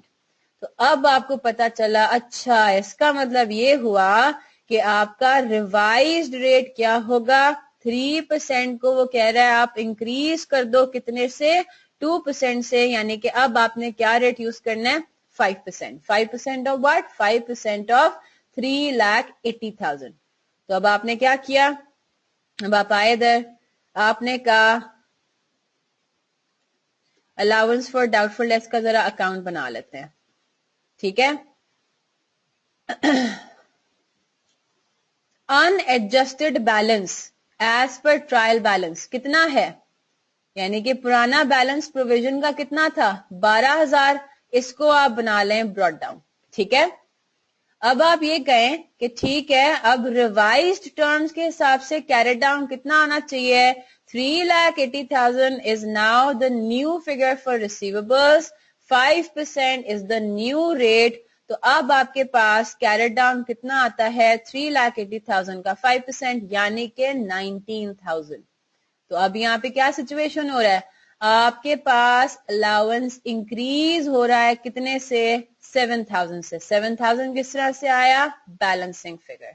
तो इससे भी हमारा क्या हो रहा है, बैड डेट्स एक्सपेंस हमारा हो रहा है डेबिट, अलाउंस का अकाउंट हो रहा है क्रेडिट, ठीक है, 7,000 से। तो हम यहाँ पे क्या करेंगे, बैड डेट एक्सपेंस का टी अकाउंट तो बना नहीं रहे, इंक्रीज इन प्रोविजन हो रहा है, तो यानी कि 7,000 यहाँ पे ऐड कर देंगे। डिक्रीज इन प्रोविजन होता तो 7,000 लेस कर देते, ठीक है। तो ये कितना हो गया, 10 + 14 24,000, 24,000 प्लस 7,000 31,000। जी क्लियर है यहां तक, मुहसिन, उस्मान, जुलेखा, जबरदस्त। याद रखिएगा कमीशन सबसे आखिर में करना है, ठीक है। अब आप बैड डेट्स पे भी आ गए, क्रेडिटर्स, ड्रॉइंग्स, इसका कोई ताल्लुक नहीं है। प्रोविजन फॉर डाउटफुल डेट्स का भी इंक्रीज या डिक्रीज आप ले जा चुके हो। प्रिंटिंग एंड स्टेशनरी 16,000, आपको याद आया प्रिंटिंग एंड स्टेशनरी से रिलेटेड एक एडजस्टमेंट थी, और वो क्या था, प्रिंटिंग एंड स्टेशनरी में प्रोपराइटर का पर्सनल एक्सपेंस भी शामिल था, जो नहीं होना चाहिए था क्योंकि ये तो एंटायरली बिजनेस एक्सपेंस होना चाहिए, राइट। तो अब आपने क्या किया, प्रिंटिंग एंड स्टेशनरी में आपने कहा 16,000 is as per trial balance, उसमें से हम 4,000 को कर देंगे क्रेडिट और ये 4,000 डेबिट कहां कर देंगे, ड्रॉइंग्स के अंदर। तो 12,000 रुपए आपके पास बचता है प्रिंटिंग एंड स्टेशनरी का एडजस्टेड एक्सपेंस, ठीक है। आगे आते हैं, प्रिंटिंग एंड स्टेशनरी के बाद आता है बैंक लोन, फिर आता है इंश्योरेंस एक्सपेंस, ठीक है, 24,000। एक और एक्सपेंस आ गया इंश्योरेंस से रिलेटेड। अब दोबारा आपके पास क्या है, एक एडजस्टमेंट है, क्या किया है इसका,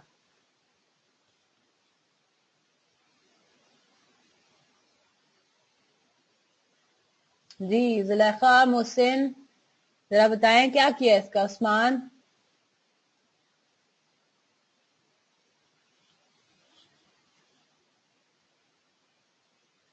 अच्छा कितनी फिगर प्रीपेड,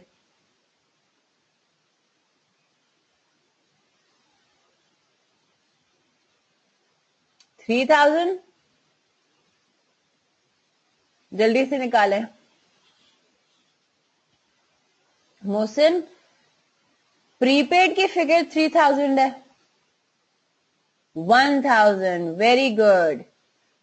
क्या कह रहा है वो, insurance expenses include insurance premium of ₹4,000 for the period from 1 April 2014 to 31 March 2014। आज की डेट कौन सी है, 31 दिसंबर पे हम खड़े हुए हैं।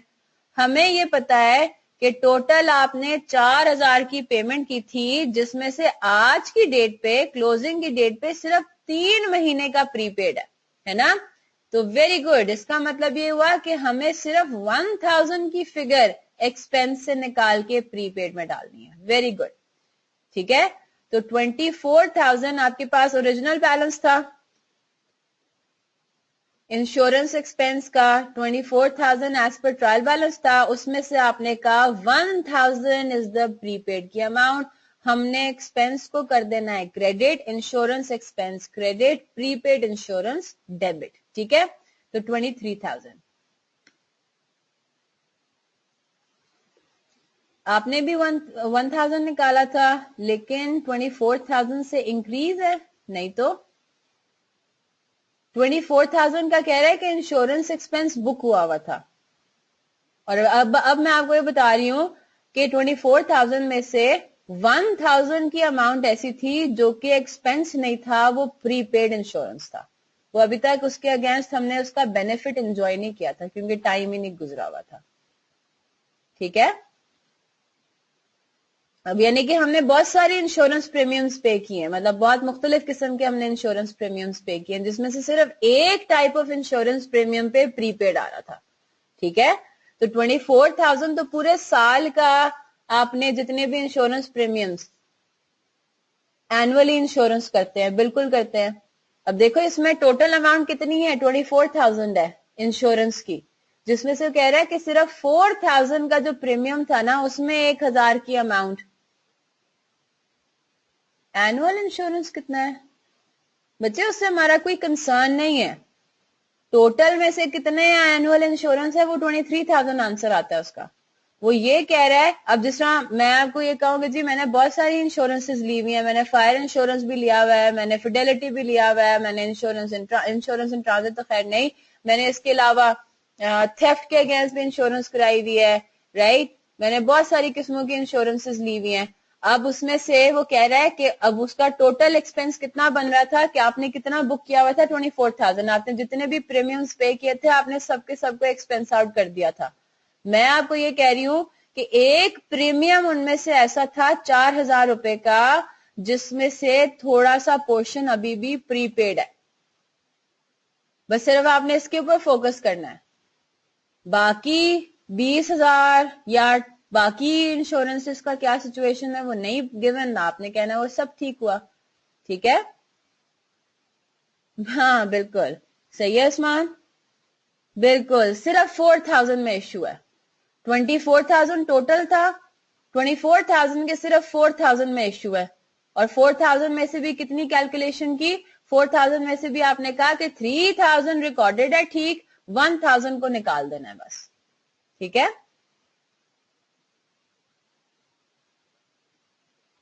क्लियर होगी बात उस्मान? नहीं नहीं नहीं नहीं नहीं, 4,000 पूरे साल का है, 1 अप्रैल टू 31 मार्च 2015, पूरे 12 महीने का है ना, पूरे 12 महीनों का है, जिसमें से 3 महीने हमारे करंट ईयर में फॉल नहीं करते, करंट ईयर के बाद फॉल करते हैं, ठीक है। चलें, गुड हो गया, आगे चलते हैं। तो इंश्योरेंस एक्सपेंस भी हमने कर लिया, फिर हमारे पास है ओपनिंग स्टॉक, फिर हमारे पास आता है ऑफिस एक्सपेंसेस। ऑफिस एक्सपेंसेस में कोई एडजस्टमेंट नहीं थी, हमने as it is office expenses को भी यहाँ ले लिया और 24,000 हमने यहाँ पे रिकॉर्ड कर लिया। फिर हम आते हैं और आगे, फिर आपके पास बैंक है, फिर आपके पास है प्रोविजन फॉर डेप्रिसिएशन। तो ट्रायल बैलेंस के तो सारे एक्सपेंसेस हो गए खत्म, है ना। अब हम देखते हैं कि हो सकता है कोई और आइटम भी हो एक्सपेंस का। जब हम आते हैं, अब एडजस्टमेंट से हमने स्टार्ट किया, ये वाला पॉइंट भी हमने एडजस्ट कर लिया हुआ है। अब आ गए हम इधर, है ना। अब हम इस वाले पॉइंट पर आगे ऑर्डर से ही चल रहे हैं हम, ताकि हमारा सारी चीजें कंट्रोल में रहे। तो बैंक लोन का पता लगा कि इंटरेस्ट एक्सपेंस भी तो है, जो कि ट्रायल बैलेंस में था ही नहीं, तो हमने लेना तो है उसको। अब हमने अपने पार्ट पे इंटरेस्ट एक्सपेंस डबल एंट्री पास अब हम करेंगे। क्या करेंगे, 1 लाख का बैंक लोन है, उसके ऊपर 12% पर एनम इंटरेस्ट चार्ज होता है। लेकिन मसला ये है कि अभी सिर्फ 3 महीने गुजरे हैं, तो 3,000 से हम क्या डबल एंट्री पास करेंगे, इंटरेस्ट एक्सपेंस को करेंगे डेबिट और क्या करेंगे क्रेडिट। बताती हूं मैं, ये ट्रायल बैलेंस में गिवन है। इंटरेस्ट अक्रूड भी करना है, क्रेडिट याद रखिएगा। 3,000 का इफेक्ट अगर एक जगह पे ला रहे हैं तो दूसरी जगह भी अभी आना बाकी है। इंटरेस्ट अक्रूड का ताल्लुक है स्टेटमेंट ऑफ फाइनेंशियल पोजीशन से। उस्मान ये देखो, ये है बैंक लोन 1 लाख रुपए नजर आ रहा है, बिल्कुल ये लाइबिलिटी है, बैंक लोन क्रेडिट ही होगा ट्रायल बैलेंस में। ये इनकम तो नहीं है ना, लाइबिलिटी होगा फिर, ये अक्रूड ही है ना, आपने अभी तक पे नहीं किया ना इंटरेस्ट, साल के बाद पे करोगे, लेकिन उसमें से 3 महीने का आपने, बच्चे बैंक लोन इनकम कहाँ होती है, लाइबिलिटी है ना आपके सर पे। डबल एंट्री क्या बनती है बैंक लोन जब आपको मिलता है, कैश डेबिट और यानी कि बैंक डेबिट और बैंक लोन क्रेडिट, इनकम थोड़ी होती है ये। लोन आपका क्या होता है, लाइबिलिटी होता है। जी जुलेखा, आपने अभी इंटरेस्ट पे किया है क्या? यहाँ पे कहीं लिखा हुआ है कि आपने 3 महीनों का इंटरेस्ट पे कर किया है? नहीं लिखा हुआ ना, तो हम अपनी तरफ से थोड़ी कहेंगे कि जी पे कर दिया होगा, बिल्कुल अक्रूड कहेंगे। ये भी मेरा आज के लेक्चर में एक पॉइंट है कि अब जिस तरह आपको नहीं लोन आपको मिला था 1 अक्टूबर को, ये बात थोड़ी कह रहे हैं कि आपने इंटरेस्ट भी पेमेंट कर की है, नो वे, नो नो नो, 31 दिसंबर, ठीक है। इसमें क्या उसने ये बात बोली है कि इंटरेस्ट भी आपने 3 महीने का पे कर दिया 31 दिसंबर को? नहीं ना, तो हमने बैंक को तब तक नहीं छेड़ना जब तक वो हमें बोले ना कि पेमेंट कर दिए। तो अगर आप नोट करो, यहाँ पे जितने भी हम अक्रूवल बुक कर रहे हैं उसमें हम कहीं भी बैंक को क्रेडिट नहीं कर रहे, हम पेबल को क्रेडिट कर रहे हैं, अक्रूड एक्सपेंस को क्रेडिट कर रहे हैं, ठीक है। तो यहाँ पे भी हम क्या कहेंगे, इंटरेस्ट एक्सपेंस होगा डेबिट और क्या क्रेडिट होगा, इंटरेस्ट पेबल, अक्रूड इंटरेस्ट 3000 से, ठीक है। अच्छा, फिर बारी आती है किसकी, कमीशन की। मैंने आपको कहा कि इसको करना है सबसे आखिर में, तो पहले जरा बाकी सारे एक्सपेंसेस को देख लें, कंफर्म कर लें कि कोई चीज रह तो नहीं गई। ये वाला पॉइंट भी अब हमने इसको अकाउंट फॉर कर लिया, ये वाला पॉइंट भी हो चुका। अब आ गया क्या, डेप्रीसिएशन एक्सपेंस। डेप्रीसिएशन एक्सपेंस अभी तक आपने नहीं कैलकुलेट किया, तो अब आपको इन्होंने बता दिया कि क्या है, फर्नीचर का डेप्रिसिएशन चार्ज होगा at the rate of 10% on straight line method, यानी कि 10% ऑन कॉस्ट, राइट। इसकी कॉस्ट क्या थी, 40,000। तो आप इधर आए, आपने कहा गुड हो गया, डेप्रिसिएशन एक्सपेंस के 2 पार्ट्स होंगे, चाहे तो इस तरह से दिखा दें, डेप्रिसिएशन ऑन फर्नीचर कितना होगा, 40,000 का 10%, अग्रीड, यानी कि 4,000। फिर दूसरा आपके पास क्या था, ऑफिस इक्विपमेंट। ऑफिस इक्विपमेंट के वो कह रहा है कि ऑफिस इक्विपमेंट होगा 20% रिड्यूसिंग बैलेंस मेथड, यानी कि ओपनिंग नेटबुक वैल्यू का 20%। अब ओपनिंग नेटबुक वैल्यू कैसे आएगी, आपको ऑफिस इक्विपमेंट का कॉस्ट गिवन है और ये क्या है, opening accumulated depreciation brought down. तो ओपनिंग नेटबुक वैल्यू निकल सकती है, बिल्कुल निकल सकती है, cost minus opening accumulated depreciation, 50,000 minus 4,000। तो अब आपने ऑफिस इक्विपमेंट की किस तरह से कैलकुलेशन की, आपने कैलकुलेशन की 50,000 माइनस 4,000 और जो आंसर आएगा उसका 20%। इसी तरह किया है सबने,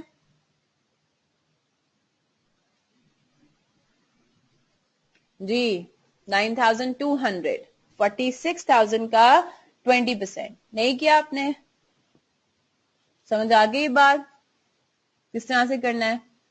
अब उसमें बेसिस डिफरेंट है ना, उसमें मेथड डिफरेंट है, उसमें वो कह रहा है 20% रिड्यूसिंग बैलेंस मेथड, और रिड्यूसिंग बैलेंस मेथड में अगर आपको याद हो नेट बुक वैल्यू यूज होती है, कॉस्ट माइनस एक्यूमुलेटेड डेप्रिसिएशन। जी जुलेखा, ठीक किया था आपने।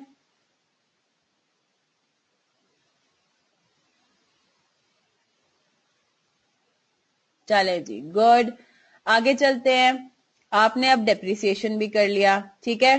फिर आपने इस वाले पॉइंट को भी देख लिया था और आपने इस वाले पॉइंट को भी देख लिया था। तो अब क्या सिचुएशन है, अब आपने सारे एक्सपेंसेस के का सारा काम कर लिया सिवाय किसके, कमीशन के। अब आखिर में करना है कमीशन को, ठीक है। अब इसके लिए आप आ जाएं, इसके लिए अब आपको करनी पड़ेगी वर्किंग नंबर 2, ठीक है। अब इधर आ जाए, फॉर्मूला क्या था जब ये वाला सिचुएशन हो, बोनस या commission on the basis of net profit after charging commission. तो उसका फॉर्मूला कुछ यूं था, net profit before charging commission divided by 100 plus commission का परसेंटेज, और इस फ्रैक्शन को मल्टीप्लाई करना है किससे, कमीशन के परसेंटेज से। सबके पास है ये फॉर्मेट लिखा हुआ, फॉर्मूला लिखा हुआ। इसमें थोड़ा अजीब तरीके से लिखा जाता है एक्सेल में। जी सबने नोट कर लिया था कल, ठीक है। अब हमने क्या निकालना है, अब हमें कैलकुलेट करना है net profit before charging commission. इससे क्या मुराद है, इससे मुराद ये है कि अगर फॉर एग्जाम्पल कमीशन एक्सपेंस ना होता तो नेट प्रॉफिट क्या होता, आपको सिर्फ ये निकालना है, ठीक है। तो क्या करना है, आपके पास ग्रॉस प्रॉफिट है, आपके पास अदर इनकम है, आपके पास बाकी सारे एक्सपेंसेस है, यानी कि before subtracting commission, commission expense minus करके बगैर, यानी कि अभी तक आपको कमीशन एक्सपेंस की फिगर ही नहीं पता, लेकिन अगर मैं आपको ये कहूं कि कमीशन एक्सपेंस को माइनस करने से पहले ही जरा मुझे बता दें कि नेट प्रॉफिट क्या आएगा, ठीक है, उसको हटा के, तो आप क्या करोगे, आप ये कहोगे 352,000 प्लस 8,000 माइनस ये सारे आइटम्स। जरा जल्दी से करें, ये सारे आइटम्स का टोटल चले मैं आपके लिए कर देती हूँ, एक्सेल में जल्दी से टोटलिंग हो जाती है वैसे, लेकिन आपको प्रैक्टिस करनी है इस चीज की, एग्जाम में तो करना पड़ेगा, राइट। ये सारे एक्सपेंसेस हैं 238,200। ग्रॉस प्रॉफिट आपका कितना आ रहा था, 352,000। तो आपने क्या किया, जल्दी से कैलकुलेशन कर ली, 352,000 प्लस 8,000 अदर इनकम माइनस 238,200। तो net profit before charging commission कितना आता है, 121,800। जी फॉलो कर रहे हैं इस बात को, मसला तो नहीं आ रहा। बस इसको कमीशन कहते हैं, उससे उसमें आप मत जाओ कि ऐसा क्यों है ऐसा क्यों है, जो चीज लिखी हुई है वो करना है ना फॉलो। सैलरी से अलग होता है, commission is something different. Salary तो होती है फिक्स्ड मंथली आपको सैलरी मिल रही है। कमीशन आपका जिस तरह यहाँ पे बेस करता है कि अगर आपने प्रॉफिट अच्छा है, प्रॉफिट जो है वो अगर आपका ज्यादा होगा तो आपको कमीशन भी ज्यादा मिलेगा। तो फिर उससे क्या होगा, बिजनेस का मैनेजर कोशिश करेगा कि बिजनेस अच्छे से अच्छा परफॉर्म करे, अच्छे से अच्छा प्रॉफिट कमाए, है ना। तो कमीशन का ऑब्जेक्टिव थोड़ा डिफरेंट होता है।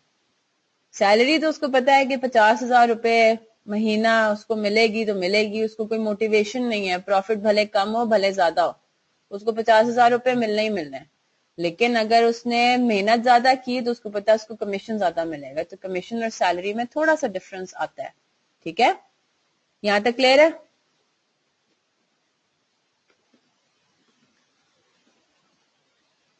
ठीक है, net profit before charging commission किस तरह से निकालेंगे, इसको मैं लिख देती हूं, gross profit plus other income minus all expenses other than commission, है ना, क्योंकि कमीशन की तो हमें फिगर ही नहीं पता। तो net profit before charging commission किस तरह निकलेगा, gross profit plus other income minus all expenses other than commission. तो ये आपके पास आ गया 121,800। कमीशन का परसेंटेज कितना गिवन है क्वेश्चन में, 10% गिवन है। तो अब आप क्या करेंगे, is equal to 121,800 divided by 110, है ना, 100 प्लस 10 मल्टीप्लाइड बाय 10। तो कमीशन की अमाउंट कितनी आ गई, कमीशन की अमाउंट इन रुपीज आ गई आपके पास, राउंड ऑफ कर देंगे 11,073। This is what, this is commission expense.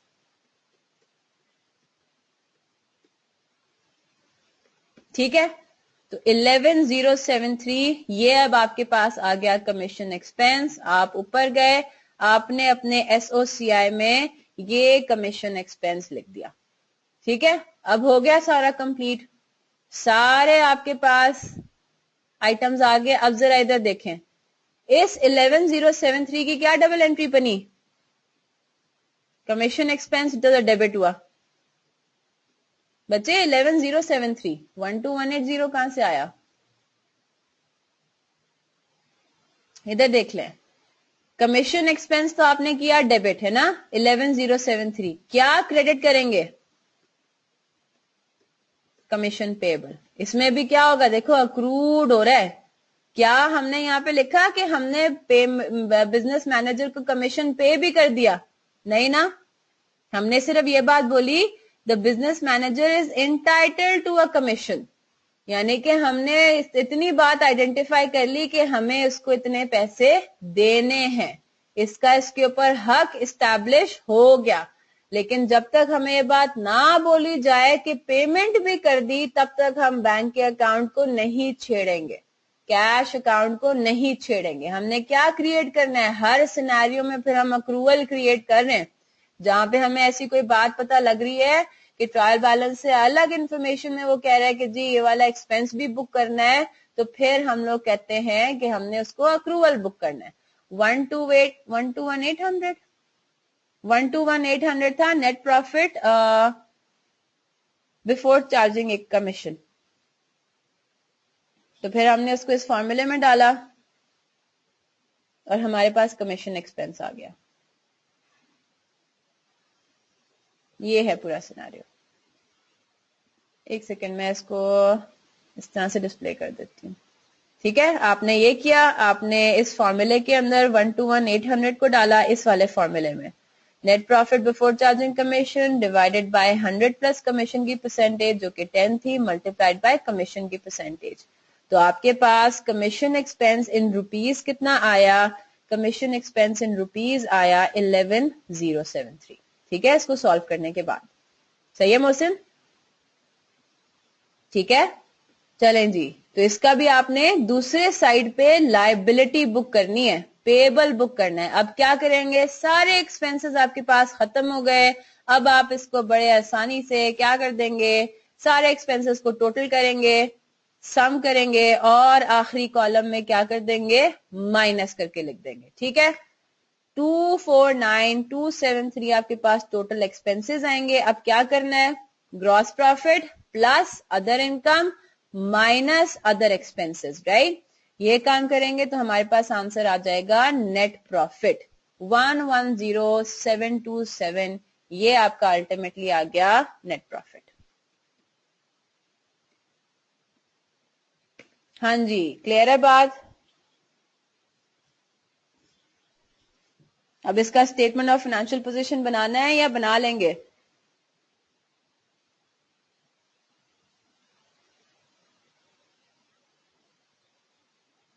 बना लेंगे। कल आप लोगों ने स्टेटमेंट ऑफ फाइनेंशियल पोजीशन इसका कंप्लीट करना है, मैं आप लोगों से डिस्कस करूंगी इसको। ठीक है, मैं ये बात कंफर्म करूंगी, रीइंफोर्स करूंगी कि जी आपने करंट लायबिलिटीज में चीजों को सही सही लिया है। ठीक है, ठीक है, इसको डिस्कस करेंगे। तो आप लोगों ने करना है इसको, ठीक है, आप लोगों ने इसको करना है। जुलेखा, डेप्रिसिएशन का टेस्ट फिर संडे को डिस्कस कर लेते हैं, संडे को फिर हमारे पास थोड़ा ज्यादा टाइम होगा। संडे को हम दिन में क्लास रख लेंगे, ठीक है, 3 घंटे की है इस तरह से। तो डेप्रिसिएशन का टेस्ट फिर संडे को ही कर लेंगे। मैंने शायद पहले भी बात बोली थी कि संडे को फिर डिस्कस कर लेंगे। तो अब आपके पास होमवर्क क्या है, आपने L12 अटेम्प्ट करना है, L12 को कंप्लीट करना है। ठीक है, स्टेटमेंट ऑफ फाइनेंशियल पोजीशन इसकी बनानी है। सारी कैलकुलेशंस हो चुकी, अब सिर्फ क्या काम करना है, प्रेजेंटेशन करनी है। ठीक है, L12 करना है और L6 तो मैंने आपको करवा दिया था। एक और होमवर्क दे दूं? हाँ, वो भी अब आप कर सकते हैं, अब आपको सारा आ चुका है। अब इसमें ऐसे कोई चीज नहीं रहती जो कि आपको ना आती हो। एक सेकेंड, मैं कोई अच्छा सा सवाल देखती हूँ इसमें।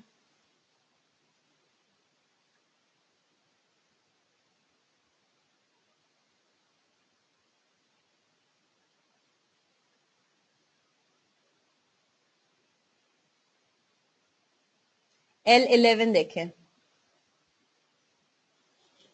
L11, तो L12 आप कंप्लीट करेंगे और L11 को भी अटेम्प्ट करेंगे। कल मैं इंशाल्लाह आपसे इसका सोल्यूशन शेयर करूंगी। इसके अंदर इन्वेंट्री की एनआरवी टेस्टिंग वाला सिनेरियो भी इन्वॉल्व है। अच्छा सवाल है ये, ठीक है। L11 अटेम्प्ट करें, L12 को कंप्लीट करें। कल फिर इंशाल्लाह हम डिस्कस करेंगे। कल फिर हम आ जाएंगे पास पेपर्स पे। अगस्त 2015 का हम क्वेश्चन अटेम्प्ट करेंगे और परसों भी मुझे लग रहा है कि हमारा फाइनल अकाउंट्स कंटिन्यू होगा, लेकिन कोई बात नहीं, इंशाल्लाह हम लोगों ने जल्दी नहीं मचानी, ठीक है। अपने आराम से तसल्ली के साथ तहम्मुल के साथ हमें टॉपिक्स को कवर करना है, क्योंकि हमारे पास फिर भी अभी अच्छा खासा टाइम है। You still got a month to go, तो बिल्कुल तसल्ली के साथ करना है, कोई चीज छोड़नी नहीं है हमने, ठीक है जी।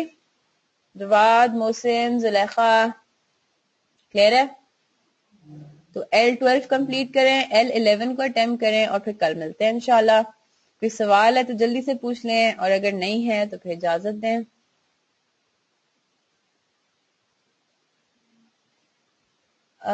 ये मार्च में स्टार्ट होता है, अप्रैल में इनफैक्ट नया सेशन।